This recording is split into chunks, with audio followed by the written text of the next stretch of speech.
Samantha Beck woke up in her quarters on the Lintari mothership, feeling disoriented. The blue glow from the walls was still strange to her after 3 months of living among the aliens. She checked her communication device and saw several messages from her team members.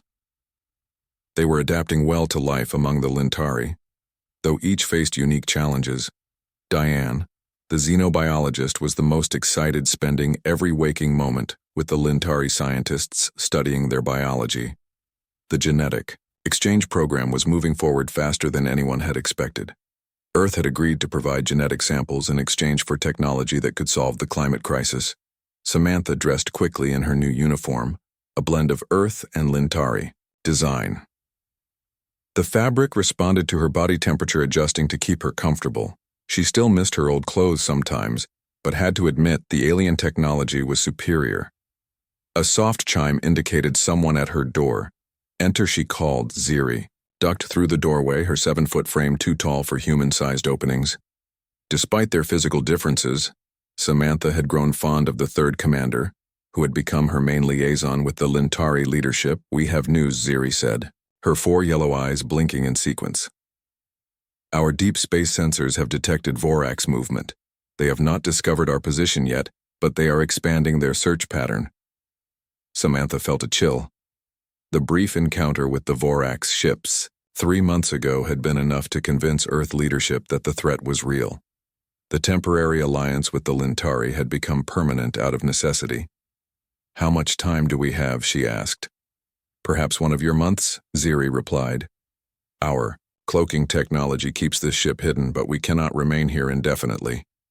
The Council wishes to speak with you and your team immediately." Samantha nodded and sent quick messages to Kelly, Lindsay, and Diane. They had become representatives of humanity by circumstance, not design, but they were rising to the challenge. The council chamber was a large circular room with seats arranged in tiers. The 4 humans looked small next to the dozen Lintari leaders. Supreme Commander Ilari sat in the center, her deep indigo skin and elaborate markings distinguishing her from the others. Captain Beck Ilari began. "Formally, we have reached a decision. The Vorax threat grows and we can no longer delay. We must implement the next phase of our alliance." "What exactly does that mean?" Lindsay asked.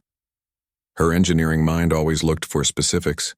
"It means we must share our starship technology with your people," Ilari said. "We have already provided energy and medical advancements, but we have withheld faster than light travel until now. The Vorax hunt us, but they will not stop with the Lintari. Earth must be prepared to defend itself." Kelly, the communications specialist, leaned forward. "This is what we wanted from the beginning," she said, but there was caution in her voice. "What do you require in return?" The genetic samples were already a significant concession from our government. Ilari gestured, and a holographic display appeared, showing a detailed map of the galaxy with various points highlighted. "The genetic material you provided has given our scientists hope, but it is not enough." Ilari explained, "We require a permanent human presence among our people. A cultural exchange has begun, but must deepen. Our scientists believe full integration is necessary for both our species to survive." Diane spoke up. "You mean colonization?" she asked. "A mixing of our peoples, not as conquerors," Ziri clarified, "as partners. Our 2 species are remarkably compatible, despite our differences. You adapt quickly, we provide stability. Together we may stand against the Vorax where separately we would fall." Samantha studied the galactic map, noticing how small a section contained planets marked as safe. "How many other species have faced the Vorax?" she asked. "Too many," Ilari replied grimly. "We know of 17 spacefaring civilizations eliminated in the past century alone. The Vorax believe themselves the only worthy inheritors of the galaxy. They allow primitive species to exist only until they approach space travel." The humans exchanged troubled glances. This was bigger than they had initially understood. "We need to consult with Earth," Samantha said. "This decision affects all humanity." Ilari nodded.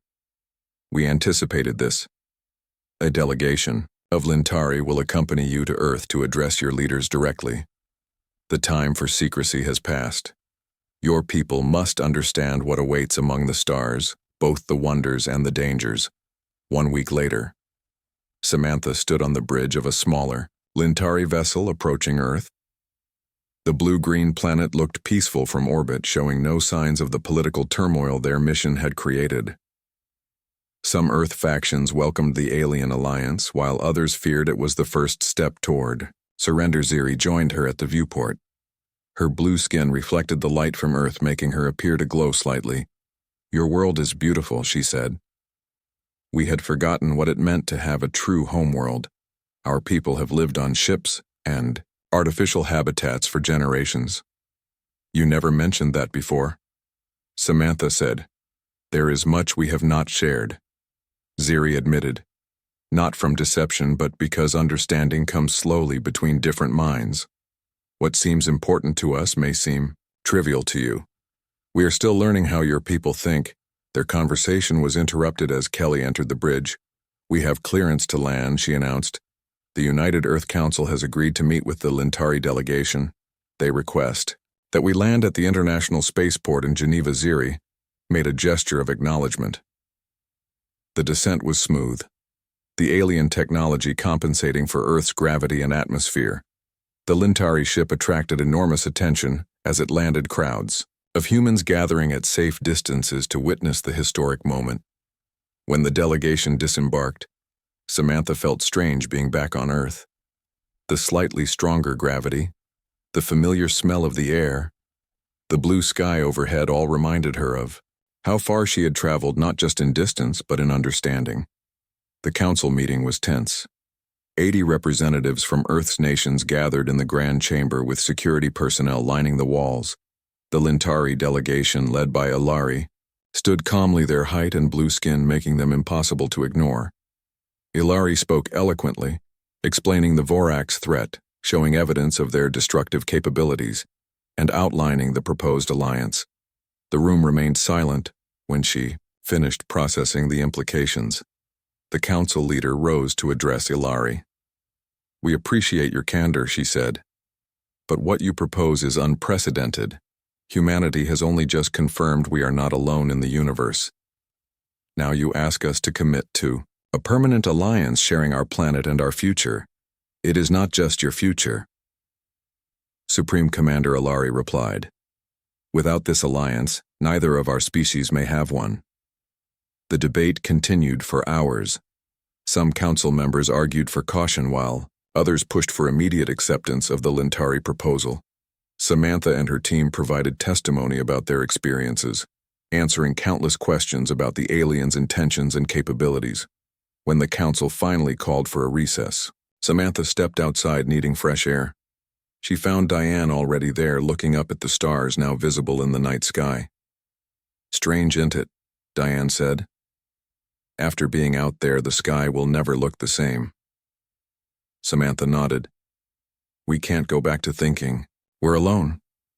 Their contemplation was interrupted by an urgent call from Lindsay, who had remained aboard the Lintari vessel monitoring communications.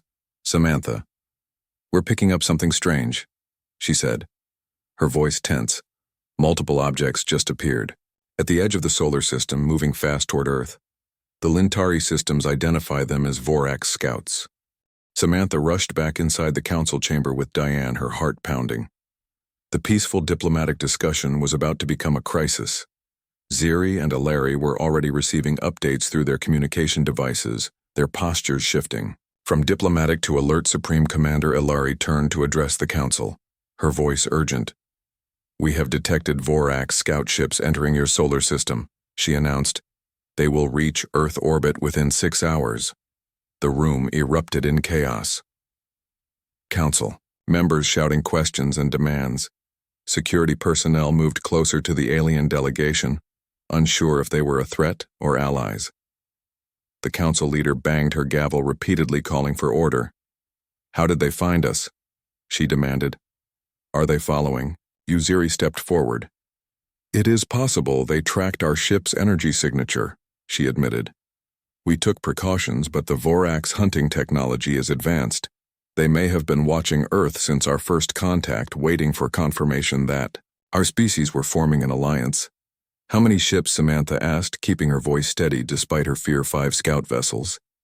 Ilari replied, Scout ships are lightly armed but highly maneuverable. They are likely mapping your defenses and planetary weaknesses. The battleships will follow. What defenses do we have against them? The defense minister asked. We have missile systems, satellite weapons. Ilari shook her head gently. Your current weapons would be ineffective against even scout vessels, she said. The energy shields they employ can absorb conventional explosions. Her 4 eyes fixed on the minister. We have defensive technology on our ship, but it can protect only a limited area. Lindsay joined them, having rushed from the Lintari vessel. I have an idea, she said breathlessly. Her time working with Lintari engineers had given her insights into their technology. Our satellites, she continued. We can modify them using Lintari shield technology to create a detection network that would at least warn us of the Vorax approach. Vectors, Kelly nodded quickly, adding. And we can use our global communication systems to broadcast false signals, suggesting defenses we don't actually have. Like we did during the first encounter, the Council leader looked between the humans and aliens. Time is short, she said. We must prepare our people without causing global panic. She turned to Ilari. If your people truly wish an alliance, now is when you prove it. Ilari bowed slightly. We stand with Earth, she said. The next 5 hours were a blur of activity. Lindsay worked with Earth engineers and Lintari technicians modifying key satellites. The Lintari vessel was repositioned in high orbit to provide some defensive coverage for the planet military. Forces worldwide were quietly put on high alert under the guise of a training exercise. Samantha remained at the command center established in Geneva, with Ziri Kelly coordinated global communications, ensuring consistent messaging to prevent panic, while Diane worked with scientists preparing biological countermeasures in case of ground invasion. They have entered lunar orbit, Ziri announced as the tracking systems registered the Vorax scouts. The aliens moved around the room with practiced efficiency, their blue skin appearing almost luminescent under the stress. What are they doing? Samantha asked, watching the display as 5 red dots circled Earth's moon scanning. Ziri replied, They are mapping your planet, identifying population centers, military installations, power sources. They will report back to their fleet. Is there any way to stop them from transmitting the Council? Leader? Asked Ilari, who had just entered the command center, shook her head. No, but we can send our own transmission, she said. Her expression was difficult for humans to read, but Samantha had learned to recognize determination in the set of her facial ridges. What kind of transmission? Samantha asked. A warning, Ilari said. We will use an old Lintari emergency frequency. We believe the Vorax still monitor it from when they hunted our main fleet centuries ago. Kelly moved to the communication station. Will they understand the message? They will, Ilari said. They must know that Earth is under Lintari protection, that any attack will be met with the full force of our remaining fleet. But your fleet isn't here, the defense minister pointed out. The Vorax don't know that, Samantha said, catching Ilari's strategy. It could buy us time. The message was sent a series of mathematical sequences that Ilari explained would be recognized as a formal declaration of alliance. The humans watched the display anxiously, waiting for the Vorax response. One of the scout ships has changed course, Ziri announced. It appears to be returning, the way they came. The others are maintaining position. They are sending a messenger back to their main fleet, Ilari explained. They will decide whether to attack immediately or gather more forces first. What do we do now? Samantha asked. We prepare, Ilari replied simply. The reprieve may be short. We must use it wisely. The next 2 days were the most intense of Samantha's life. Earth governments worldwide were briefed on the situation. Some reacted with fear, others with resolve. The Lintari shared defensive technology, focusing on shield generators for major cities. Lindsay barely slept, working alongside alien engineers to adapt their technology to Earth's power systems. Kelly coordinated with media worldwide, creating cover stories to explain the sudden technological upgrades without revealing the imminent threat. Diane continued working with medical teams, preparing for casualties. Samantha found Ziri on the roof of the Geneva Command Center staring at the night sky. Her alien features were solemn. "In the moonlight, will your people send help?" Samantha asked quietly. "Ilari has sent the call," she replied, "but our nearest vessels are 3 of your months away. The Vorax will return before then we face them alone." Samantha said, "Not alone," Ziri corrected. "Together the Lintari on Earth will stand with you." Samantha looked up at the stars, wondering which one concealed the approaching enemy. "How many times have you faced them?" she asked. "Too many." Ziri said, "My mother was killed in the Battle of Proxima, my sister in the Tau Ceti defense. We have been retreating for generations. The Lintari were once a proud empire spanning hundreds of worlds. Now we are refugees. I'm sorry," Samantha said, meaning it. Despite their differences, she had come to respect. The alien commander Ziri turned her 4 eyes, studying Samantha. "Do not pity us," she said. "Your people face the same threat yet. I see no fear in you, only determination. It reminds me of the old Lintari before we lost our homeworld." The moment was interrupted by alarms blaring throughout the building. They rushed back to the command center where Ilari and Earth officials were gathered around the main display. "They are back," Ilari announced grimly, "but not as we expected." The screen showed dozens of red dots, approaching Earth not from the direction of the scouts but from the opposite side of the solar system. "They split their fleet," Ziri said. "They sent the scouts as a distraction while their main force approached from behind your sun." The defense minister looked pale. "How many? 47 vessels," Ilari replied. "Including 3 dreadnoughts. Is that their entire fleet?" Samantha asked. "No," Ilari said, "but it is a significant portion. They consider this a priority target now. They know of our alliance and wish to crush it before it strengthens." Samantha looked around the room at the mixture of human and alien faces, all showing concern, but also resolve. "We knew this day would come," she said. "We are as prepared as we can be." The council leader nodded. "Every major city has at least basic shields," she confirmed. "Our militaries are coordinated for the first time in history. We will not go quietly. The Vorax fleet will reach Earth orbit in 18 hours, Ziri reported. "Then we have 18 hours to prepare." "Our welcome," Lindsay said, a determined glint in her eye. "I have some ideas they won't be expecting." The command center had transformed into a war room. Human military officers worked alongside Lintari tacticians planning Earth's defense. Lindsay stood at the central table, her hands moving through holographic displays she had learned to manipulate. "From the aliens, conventional weapons won't work against their shields," she explained. "But we don't need to destroy their ships, just disrupt them long enough for our real plan to work." "What real plan?" the defense minister asked. Diane stepped forward. "The Vorax are biological entities despite their technological advantages," she said. "We have been analyzing the data the Lintari provided about their physiology. They have a unique sensory system that allows them to navigate space more efficiently than most species, but it has weaknesses." She gestured and the display changed, showing alien biology diagrams. "They perceive a spectrum of radiation that most species cannot," Diane continued. "It gives them advantages in space combat, but also makes them vulnerable. If we can generate a specific frequency burst across their fleet, it would temporarily incapacitate their crews. The Lintari have attempted similar tactics without success," Ilari said, her tone respectful but doubtful. "Our scientists could never generate a strong enough pulse to penetrate their shields." Lindsay smiled. "That is where Earth technology helps," she said. "You created elegant, highly efficient systems. We humans sometimes build things that are excessive, wasteful, but powerful." She tapped the display showing a network of Earth's power stations. "We can channel the entire planet's electrical output through modified satellites, creating a pulse stronger than anything the Lintari could generate alone. It would cause widespread power outages," Kelly added. "But temporary ones better than the alternative. Would it harm humans or Lintari?" Samantha asked. "No," Diane assured her.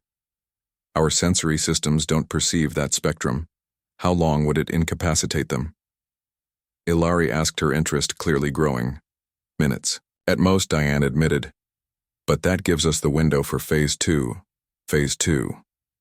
Ziri questioned. Lindsay nodded, pointing to the largest Vorax ships. The dreadnoughts control their fleet communications. Our modified satellites can do more than just emit the pulse. They can also transmit a computer virus into their systems during the disruption. It won't destroy them, but it will corrupt their navigation and targeting systems. The defense minister looked impressed. Where did you get a virus that would work on alien technology? Kelly smiled slightly. We didn't have one, she admitted. So we made one. The Lintari provided information about Vorax computer architecture, and our best programmers worked. Non-stop, Samantha watched the faces around the table. The humans looked hopeful, but the Lintari seemed skeptical. You created a functional virus for an alien system in 2 days. Ilari asked, her 4 eyes blinking rapidly, and what Samantha had learned was an expression of surprise. Lindsay nodded. We had to make some assumptions, but humans are good at finding ways to break systems, even ones we don't fully understand. For the first time since the crisis began, Samantha saw something like hope in the alien commander's posture. The plan has merit, Ziri said, but the timing must be perfect. If the pulse fails or the virus does not deploy properly, we lose our only advantage. Then we make sure it works, Samantha said. Lindsay, how long until the system is ready? 12 hours, she replied. Not much margin for error. Get it done, Samantha ordered. Kelly, coordinate with governments worldwide to prepare for the power outages. Diane, make sure the medical teams understand what to expect from the pulse. We don't want hospitals caught unprepared. The next hours passed in a blur of activity. Lindsay and her team of human and Lintari engineers worked frantically to modify the satellite network. Kelly managed a complex web of communications, ensuring world leaders understood the plan without causing public panic. Diane prepared medical facilities for possible casualties. 9 hours before the expected Vorax arrival, Lindsay reported success. The system is ready, she announced. We can generate the pulse on command. Kelly received confirmation from governments. Worldwide, they were as prepared as possible for temporary power loss. Diane completed her medical preparations. The last hospital backup generators were checked and ready. Now they could only wait. Samantha found herself on the roof again, seeking fresh air. Ilari joined her, silently standing beside her as they watched the sky wheel at work. Samantha asked after a long silence. I do not know, Ilari admitted. But it is more hope than we have had in many cycles. Your species continues to surprise us. How? So you face extinction, yet you do not surrender. You have no experience with interstellar threats, yet you adapt quickly. You trust us. Despite having every reason for suspicion, humans are stubborn, Samantha said with a small smile. We don't like being told what we can do. The Supreme Commander made a sound like wind chimes, which Samantha recognized as laughter. A trait our species shares, perhaps. That is why the Vorax fear our alliance. They returned to the command center as the countdown continued. The mood was tense but focused. Every person, human and Lintari, knew their role. The early warning system showed the Vorax fleet continuing its approach, spreading out to surround Earth. 6 hours to arrival, Ziri announced. Lindsay made final adjustments. To the pulse system, Diane distributed medical supplies to emergency teams. Kelly ensured communication lines remained open. 3 hours before arrival, the Vorax changed formation. The Lintari tactical officers noticed it first. They are preparing for attack, Ilari said. They will launch fighters first to test our defenses. 2 hours later, the first wave appeared on sensors. Small craft deployed from the larger ships, hundreds of them approaching Earth's atmosphere. They are targeting major cities, Ziri reported. This is standard Vorax protocol: destroy leadership and infrastructure, then demand surrender. Samantha watched the screens as the alien fighters descended toward Earth. Cities worldwide activated their shield systems. The Lintari technology, creating protective domes over population centers. The fighters fired energy weapons that splashed harmlessly against the shields. For now, shields holding, Lindsay reported, but they are draining power faster than expected. The larger ships have not even engaged yet. It's time, Samantha said. Deploy the pulse. Lindsay nodded and entered the command power systems worldwide began to divert energy to the modified satellites. The lights in the command center dimmed, then went out. Emergency power kicked in, providing minimal lighting. The satellites are charging, Lindsay reported, watching her displays. The first fighter wave has entered optimal range. On screens around the room, they watched as city after city went dark, power being channeled into the defense system, pulse firing in 3, 2, 1. Lindsay announced. For a moment, nothing seemed to happen. Then the displays showed the Vorax fighters faltering, some spinning out of control, others flying erratic patterns. It worked, Kelly exclaimed. The fighters are disabled. The virus, Samantha reminded them quickly. Deploy it now. Lindsay entered the second command sequence. The modified satellites redirected their focus to the 3 Vorax dreadnoughts, transmitting the specially designed virus into their now vulnerable systems. On the main display, they watched as the larger Vorax ships began to drift, their formations breaking apart as navigation systems failed, confirming virus deployment. Lindsay reported success. Vorax fleet communication is disrupted. Their targeting systems are offline. A cheer went up from the human staff. The Lintari remained more reserved, but Samantha could see relief in their postures.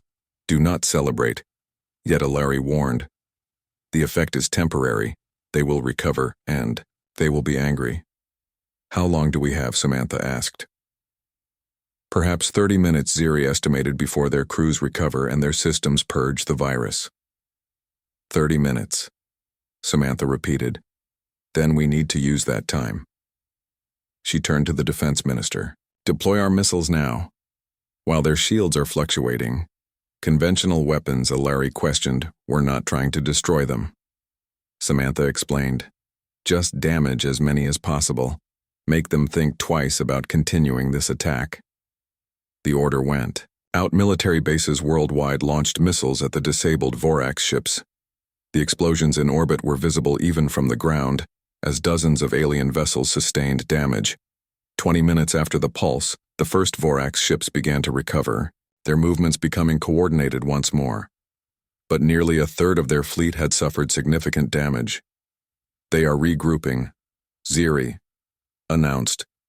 They appear to be retreating, not retreating. Ilari corrected, withdrawing to regroup.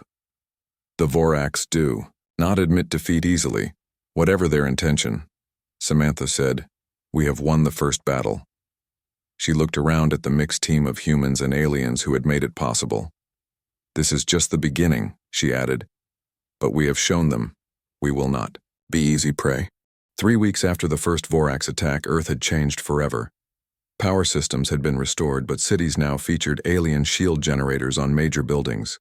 The skies contained a mixture of human satellites and Lintari defense platforms. Military forces worldwide trained with new weapons developed from Lintari technology.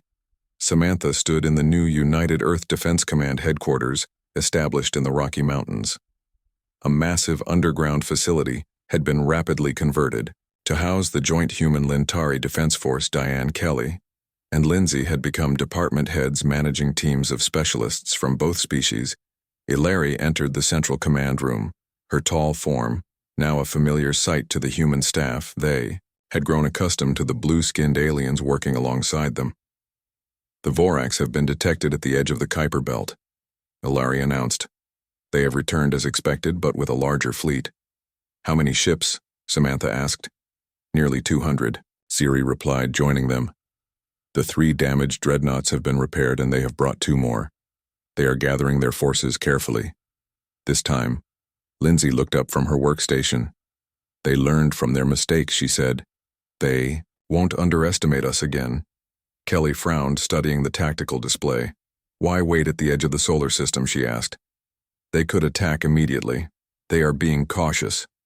Ilari explained. Our defense surprised them. They will observe longer, plan more carefully. The Vorax are arrogant but not foolish. How long until they move against us? The defense minister asked. Perhaps 1 of your weeks, Ziri estimated. They will want to understand what happened to their first attack force.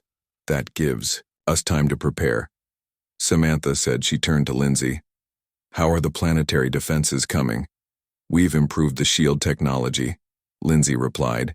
We can now protect most major population centers, but power consumption remains a challenge. We can't keep the shields active constantly.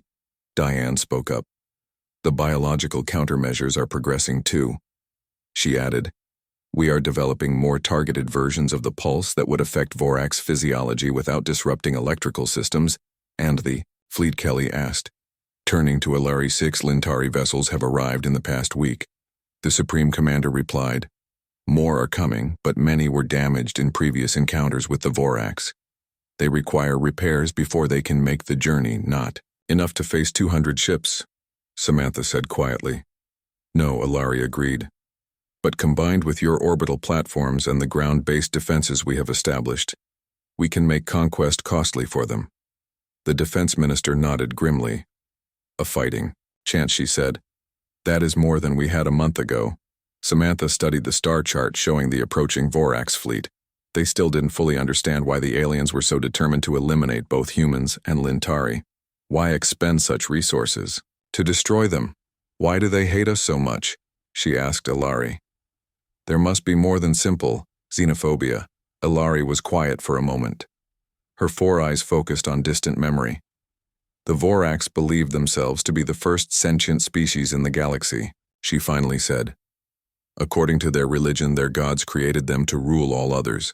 They see other intelligent life as a cosmic mistake to be corrected, especially species that evolve in unexpected ways, like the Lintari becoming all-female. Samantha suggested. Yes, Alari confirmed. And humans, with your chaotic creativity, your constant innovation. They consider both traits abominations. The Vorax society is rigid, unchanging. For thousands of years they have remained essentially the same, while other species evolve. A thought occurred to Samantha. If they hate change and innovation so much, she began slowly, then perhaps those are the very weapons we should use against them. She turned to Lindsay. Your team has been studying Vorax technology from the damaged fighter we recovered. Lindsay nodded. We've been reverse engineering their systems. It's advanced but follows very specific patterns, almost like they haven't innovated in centuries. Samantha finished for her. They keep building the same technology, making it bigger, more powerful, but not fundamentally different. Exactly. Lindsay agreed. Excited now. Their computers are incredibly powerful, but the architecture is consistent, predictable. They don't adapt, they just scale up. Could we use that against them? Samantha asked. Lindsay thought for a moment. We might, she said cautiously. The virus we deployed was effective but simple. We could create something more sophisticated now that we better understand their systems. Like what? Kelly asked. A learning virus. Lindsay suggested. Something that evolves, adapts as they attempt to counter it. Their rigid systems would struggle against something that constantly changes. The Lintari looked skeptical. We have attempted similar approaches, Siri said. The Vorax defense systems are formidable, but you were working alone. Samantha pointed out. Our species thinks differently, approaches problems from different angles. Together we might succeed where either would fail. Alone. Diane joined the conversation. The pulse worked because it targeted their biology, not just their technology. She said, we could combine approaches, target both simultaneously, a multi-vector attack. The next few days saw frantic activity. Teams of human and Lintari scientists worked around the clock. Developing the new strategy, Lindsay led the technological effort, creating a virus that would not only disrupt Vorax systems, but adapt when they attempted to counter it. Diane focused on refining the biological pulse-making, it more targeted and effective. Samantha coordinated it all, working closely with Alari and Earth leadership. There were setbacks and breakthroughs, moments of doubt and flashes of inspiration. The pressure was immense, but she saw something remarkable happening. The two species were truly working as one, combining their strengths, compensating for each other's weaknesses. 6 days after the Vorax fleet was detected, they began to move deeper into the solar system. They are coming, Ziri announced as the command center monitors tracked the approaching armada. They will reach Earth orbit in approximately 12 hours. Are we ready? Samantha asked, looking at her team. As ready as we can be. Lindsay replied, the new virus is complete. We call it Prometheus, after the mythological figure who gave fire to humanity. It will spread through their network, adapting to their countermeasures. Diane nodded. The enhanced pulse is ready too. She added, it will target their neural systems more effectively than before. Less power required, more focused effect. Kelly checked her communication systems. All defense forces worldwide are on alert. She reported, the Lintari fleet is in position. The public warning systems are ready. Samantha took a deep breath. We knew they would return, she said. But they don't know what they're facing now. The Vorax expect us to try the same tactics. Learn from what worked last time. But we're not going to do what worked last time. We're going to do something completely new. Something they won't anticipate. Because that's what our species do. We adapt, we change, we innovate. Ilari studied the humans, her alien features showing something like respect. You speak with confidence, she said. Not confidence. Samantha replied. Determination. There's a difference. The Vorax want to eliminate our species because we're unpredictable, because we don't fit their view of how the universe should be. We'll show them exactly why that makes us dangerous. As the Vorax fleet approached the outer planets, Samantha watched the tactical displays with Ziri and Ilari. The human Lintari defense forces were as prepared as they could be.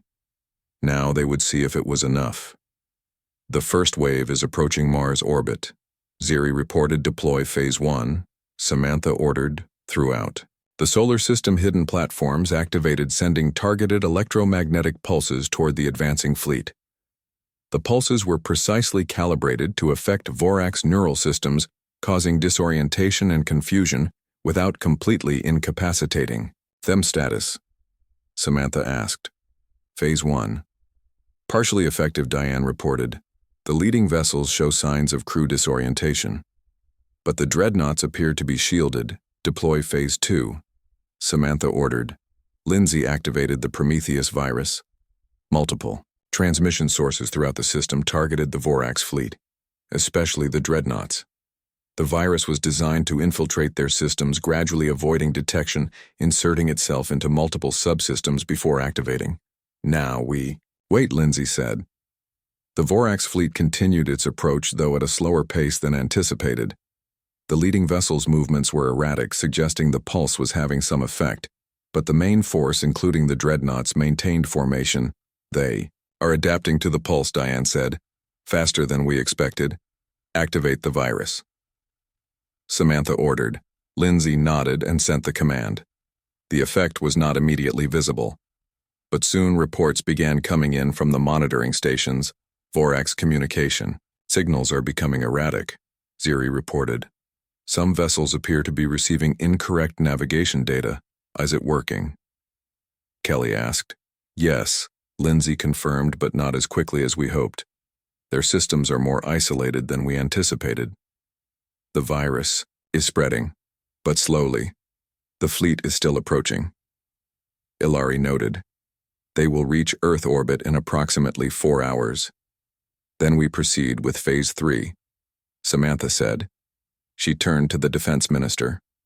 Deploy the Lintari Earth fleet. Tell them to target the vessels already affected by the virus.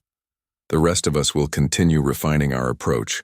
We adapt just like the Prometheus virus, we don't give up. The combined Earth-Lintari fleet moved to intercept the advancing Vorax armada. The human ships looked primitive next to the sleek Lintari vessels, but they had been rapidly retrofitted with alien shield technology and weapons. Samantha watched from the command center as the first exchanges of fire lit up the space near Mars. Orbitar vessels are engaging the compromised Vorax ships, Ziri reported. The virus has significantly reduced their targeting capabilities. Lindsay monitored the spread of the Prometheus virus through the enemy fleet. The infection rate is increasing, she announced. It's learning, adapting to their security protocols just as we designed on the main display.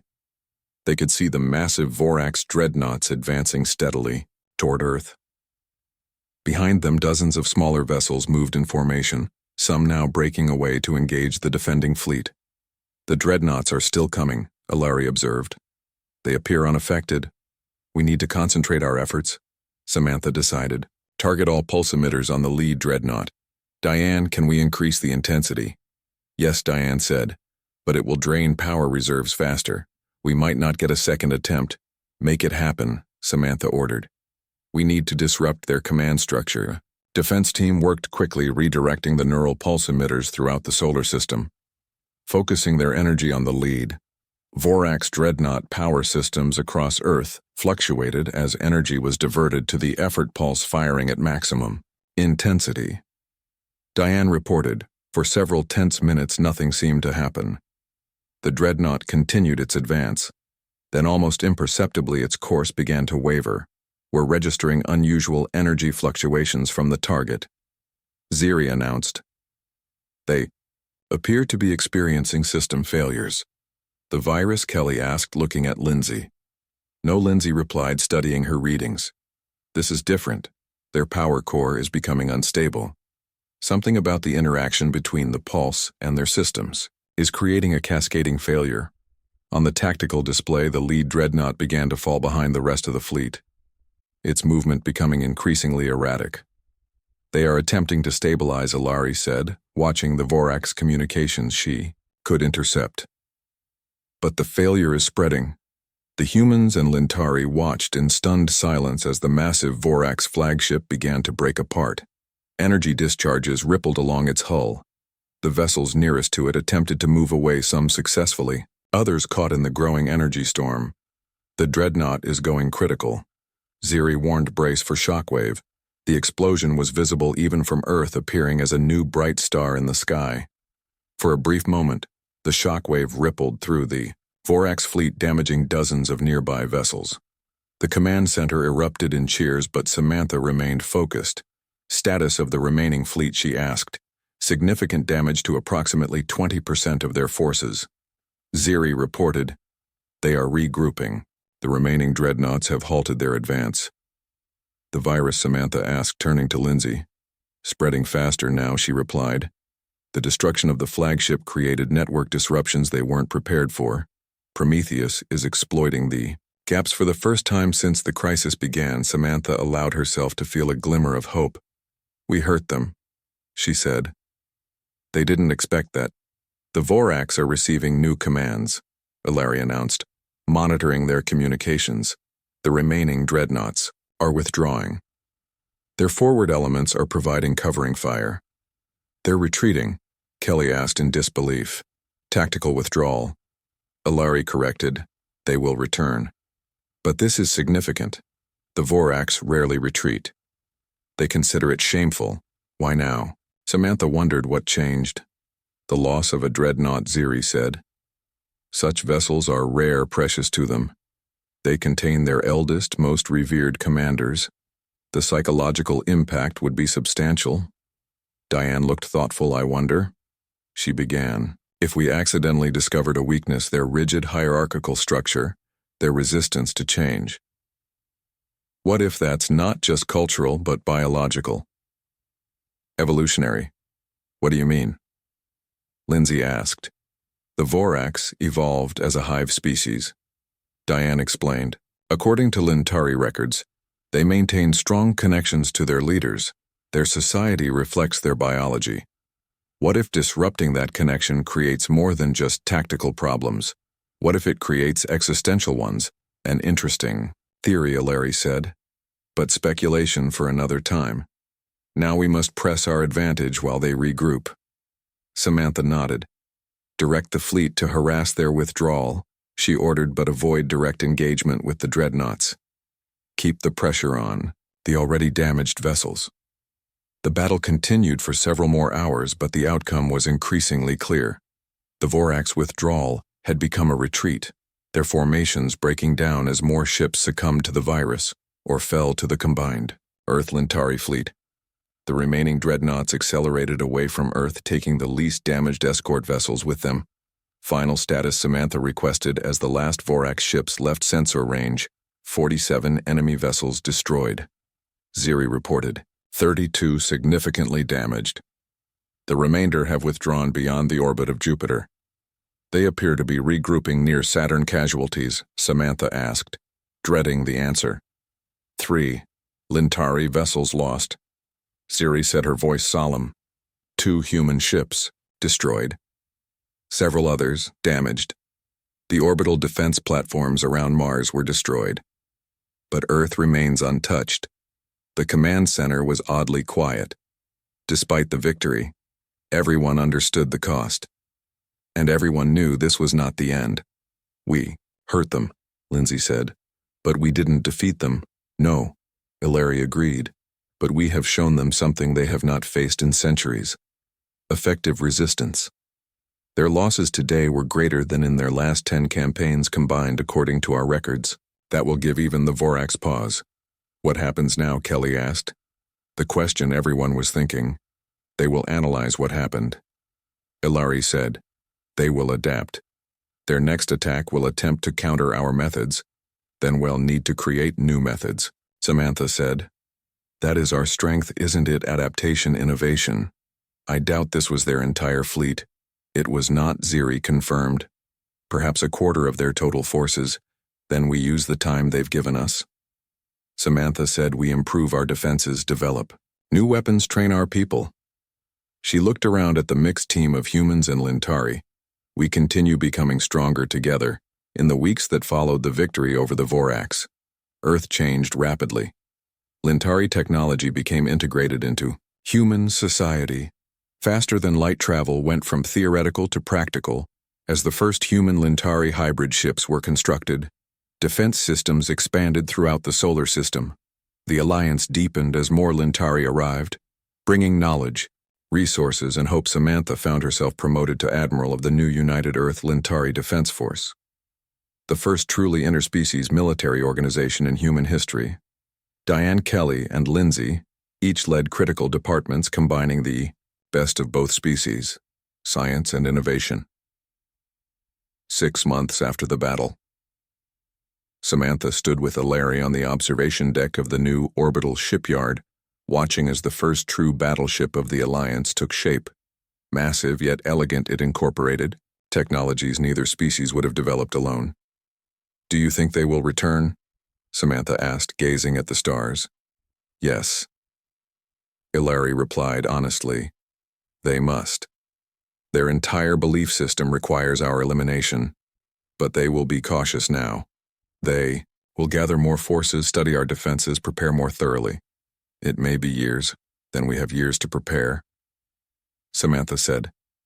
Ilari made the wind chime sound that Samantha now recognized as laughter. You humans, she said, always so confident, despite the odds. It is your most alien and most admirable trait. Not confidence, Samantha corrected with a smile. Determination.